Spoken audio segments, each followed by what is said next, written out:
Hackathon. Le solstice de printemps est passé, on est en avril, les journées se rallongent et on voit doucement l'été se profiler avec les festivals qui approchent et les vacances qui commencent à s'organiser. Et avec ça, en ligne, on va refleurir des hashtags comme transformation ou summer body. Les gens se remettent un peu plus à bouger, les salles se remplissent, les baskets ressortent, les applis de course reviennent sur l'écran d'accueil. Il y a comme un regain d'élan. Un regain d'élan qu'on attribue souvent à la pression de l'été qui arrive, mais qui en fait est loin d'être le fruit du hasard. En réalité, avec l'allongement des jours et donc de la luminosité, l'horloge biologique se réajuste et une série de paramètres physiologiques s'alignent. La sécrétion de mélatonine diminue, celle du cortisol se recale, les rythmes veille-sommeil s'adaptent et avec eux, le niveau d'énergie global remonte. On se sent alors plus disponible, plus motivé, plus enclin à passer à l'action. Notre cerveau est dans des meilleures conditions pour bouger. On a alors envie de se balader, de sortir, de tenter peut-être des nouvelles activités, bref, d'être actif et de se remettre en mouvement. Mais alors, pourquoi sommes-nous justement attirés par le mouvement? Que se passe-t-il réellement dans le cerveau quand on est en action? Quels sont les véritables effets de l'activité sportive sur le cerveau? Bienvenue dans Eureka, le podcast qui fait vibrer vos neurones et éveille vos synapses. Je suis Dr Eka, neuropsychologue et désormais votre dealeuse de dopamine, prête à booster votre curiosité. Comme à chaque épisode, je vous emmène dans la magie de votre organe du savoir pour répondre aux interrogations que vous aviez ou pas et vous faire penser Eureka, ou plutôt Neureka. Pendant très longtemps, on n'avait pas le choix. On devait bouger pour vivre, cultiver, se déplacer, construire, travailler. L'activité physique était intégrée au quotidien d'un humain moyen. Mais, à mesure de l'industrialisation puis de la tertiarisation de l'économie, les emplois sont passés des champs au bureau et la sédentarité est devenue massive. On a fini par être une grande majorité à passer nos journées assis et à devoir finalement caser de l'action physique dans nos plannings. Et c'est intéressant de voir à quel point ce besoin de mouvement a justement évolué avec la société. Car si le sport amateur s'est démocratisé après la guerre, puis popularisé dans les années 70-80, la pratique régulière de sport est désormais un phénomène de masse bien ancré dans les mœurs, étant d'ailleurs à être de plus en plus intense. Le sport est devenu une réponse à un problème moderne, l'absence de mouvement. Ce n'est donc pas pour rien que le running, puis le crossfit et aujourd'hui l'aerox, ces pratiques du fitness extrême, sont particulièrement prisées chez les personnes qui ont des jobs les plus sédentaires, très prises par leur travail, etc. En clair, chez les gens dont le quotidien laisse peu de place au mouvement et pour qui il persiste un certain besoin de mouvement. Vous avez certainement déjà ri devant une parodie du cadre sup qui se vante de pratiquer un sport intense avec performance sur smartwatch à l'appui. Et c'est vrai que même moi qui pratique entre autres le running, je ne peux m'empêcher de me moquer de moi et aussi de mon groupe quand je réalise en plein effort qu'en fait, on n'a tellement pas assez souffert physiquement durant la journée qu'on ressent le besoin de mettre volontairement notre corps en souffrance pour paradoxalement se sentir bien. Mais il y a bien sûr une explication à ça. Quand on parle d'activité physique, on pense souvent muscles, souffle, endurance, forme physique, mais l'un des plus grands bénéfices de l'activité physique revient en fait au cerveau. Lorsqu'on pratique un sport, le rythme cardiaque s'accélère. Cette augmentation du débit sanguin permet à l'oxygène de l'air de passer des alvéoles pulmonaires vers le sang, ce qui oxygène le sang. Ce sang oxygéné est alors propulsé par le cœur vers les organes, dont le cerveau, où l'oxygène sera diffusé pour soutenir le métabolisme cellulaire.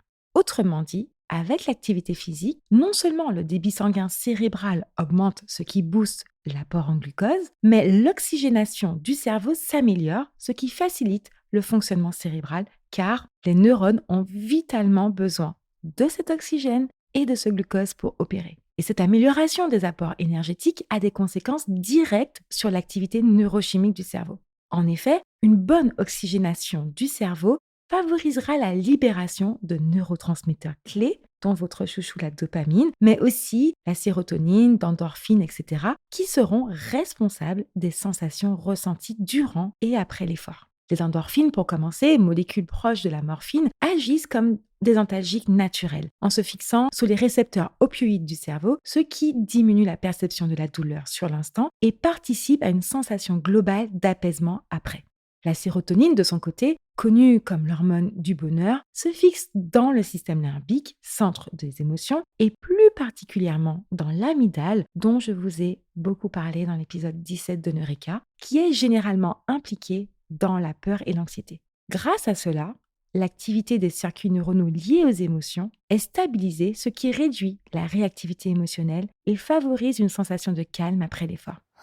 La dopamine, quant à elle, va intervenir dans le mouvement et la coordination durant l'exercice, mais va aussi promouvoir la motivation et le plaisir post-entraînement via notamment l'activation des circuits de la récompense, ce qui facilite l'engagement dans l'action et renforce l'envie de recommencer. Go, go, go! Dernier joueur à entrer en scène, les endocannabinoïdes, ces molécules semblables au cannabis mais sécrétées naturellement par l'organisme, surtout durant des efforts intenses et prolongés, vont se fixer sur des récepteurs spécifiques dans l'amygdale et mimer l'effet du THC, provoquant ainsi une forme de sédation, une baisse du stress et une béatitude diffuse et durable à l'origine du fameux runner's high, l'ivresse du coureur.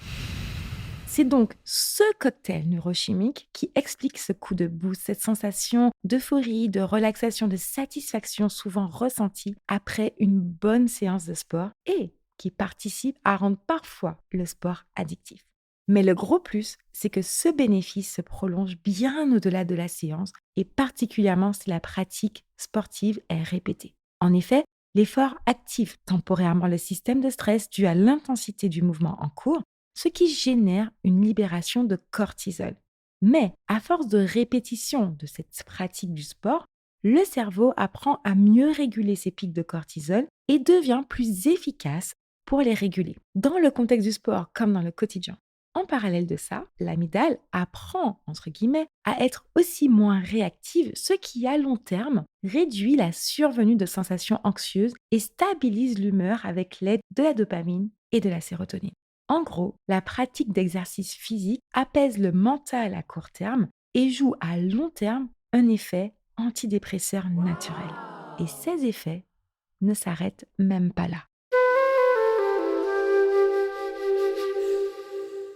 On vit dans un monde qui demande énormément au cerveau. Concentration, multitâche, décision rapide, et beaucoup d'entre nous utilisent l'activité physique comme moment bien-être, comme une pause pour se vider la tête et relâcher les tensions liées au quotidien. Et effectivement, le sport favorise la régulation des émotions et du stress grâce notamment au superbe assortiment de neurotransmetteurs libérés sous l'impulsion du mouvement.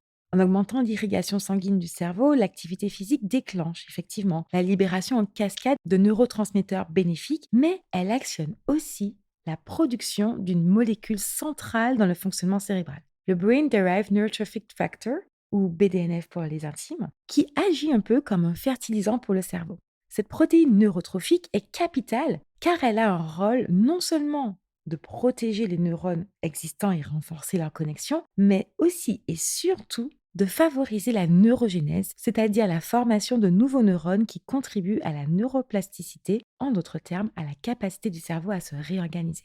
L'une des régions qui bénéficie particulièrement de cette neurogénèse, c'est l'hippocampe, la structure clé de la mémoire, qui permet d'encoder de nouvelles informations, de les organiser, puis de les consolider dans le temps. Plusieurs études montrent d'ailleurs une augmentation des performances mnésiques, notamment en mémoire à long terme chez les personnes physiquement actives. Certaines études rapportent même une augmentation du volume de l'hippocampe de 2% avec un entraînement physique régulier en endurance, même aussi simple que la marche rapide, compensant ainsi l'équivalent de 2 années de vieillissement cérébral. Mais il n'y a pas que les adultes qui peuvent en bénéficier, puisqu'en 2007, une étude de Winter et collaborateurs a démontré que la pratique par les enfants d'une séance de course rapide avant une séance d'apprentissage en vocabulaire concourait à une meilleure mémorisation, allant jusqu'à plus 20% du matériel appris. Des effets très concrets ont aussi été démontrés sur la qualité de l'attention. Selon les travaux de l'équipe de Massini de l'Université de Bologne en Italie, offrir une pause active avant une tâche intellectuelle permettrait aux enfants d'être mieux préparés à traiter efficacement des consignes complexes et engager leur attention dans les tâches doubles comme écouter une leçon tout en prenant des notes.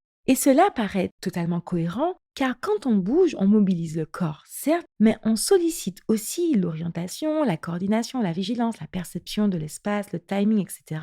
Ce qui implique le cortex préfrontal, chef d'orchestre des fonctions exécutives, et renforce alors son fonctionnement. C'est pourquoi l'activité physique permet une meilleure attention, une meilleure capacité à maintenir l'effort cognitif et une plus grande clarté mentale dans la prise de décision.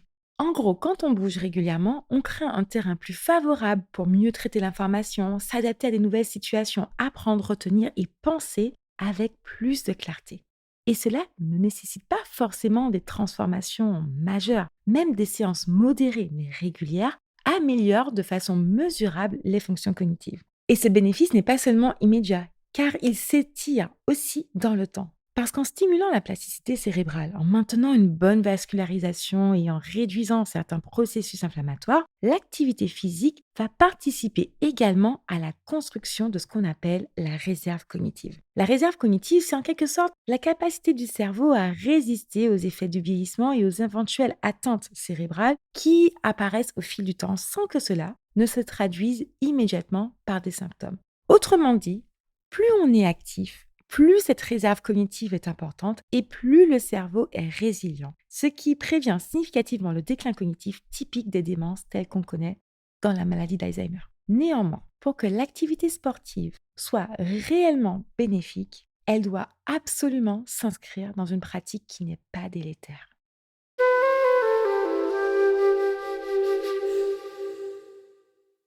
Avec tout le bien que le sport fait au cerveau, on pourrait presque se dire qu'il n'y a aucune limite, que plus on en fait, mieux c'est.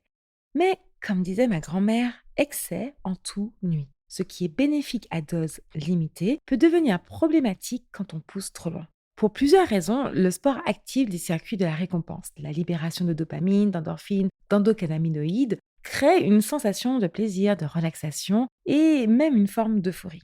Et le cerveau, lui, retient très bien ce type d'expérience et apprend que effort égale récompense. Donc naturellement, il va chercher à reproduire ce comportement et chez certaines personnes, ce système peut progressivement dériver. Pour elles, ce ne sera plus seulement le plaisir de faire du sport qui sera recherché, mais plutôt l'état d'euphorie et de béatitude qui suit, comme on observe dans les conduites addictives. Le sport n'est alors plus un outil de régulation, mais une dépendance comportementale connue sous le nom de bigorexie. Cette dépendance au sport devient problématique lorsque la pratique est compulsive, continue et persiste malgré des risques physiques comme les blessures et sociaux comme l'isolement ou la rupture. La personne a alors un besoin irrésistible de s'entraîner et peut manifester un syndrome de manque avec anxiété, irritabilité si elle ne peut pas pratiquer.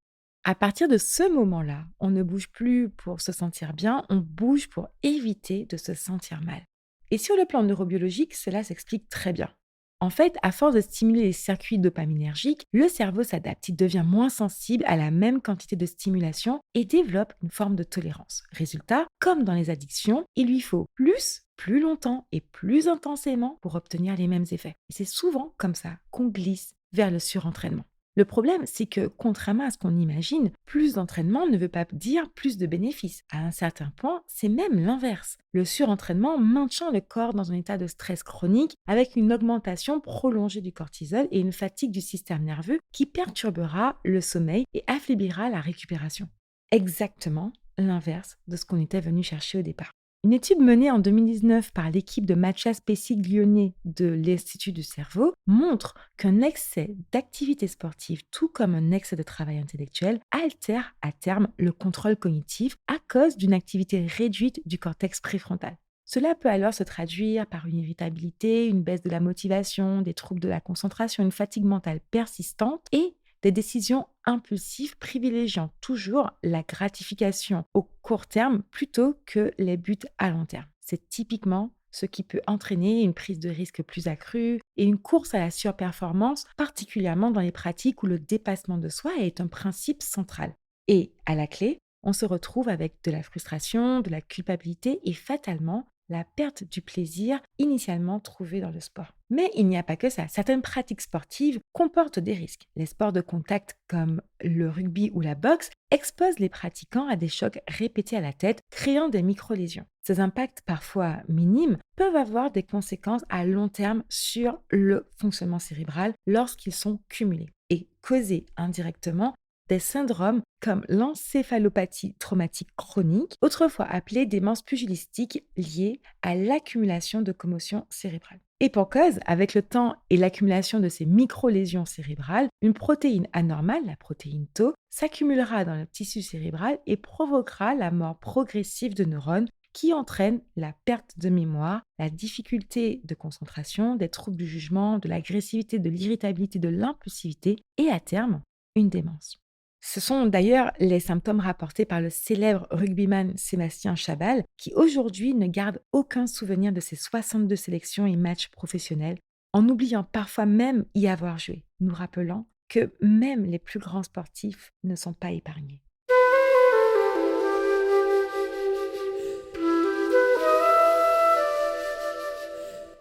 Les bienfaits du sport sur la santé ne sont aujourd'hui plus questionnables. C'est d'ailleurs pour cela qu'en France, depuis 2017, l'activité physique est reconnue comme une thérapeutique non médicamenteuse et peut être prescrite par un médecin. Le sport agit effectivement comme un médicament naturel pour le cerveau. Il améliore l'oxygénation, favorise la création de nouvelles connexions neuronales, régule les émotions, renforce les capacités cognitives telles que l'apprentissage et la créativité. Pratiqué régulièrement, quel que soit l'âge, il devient un facteur clé pour la santé mentale et cognitive au même titre qu'il l'est pour la santé cardiovasculaire.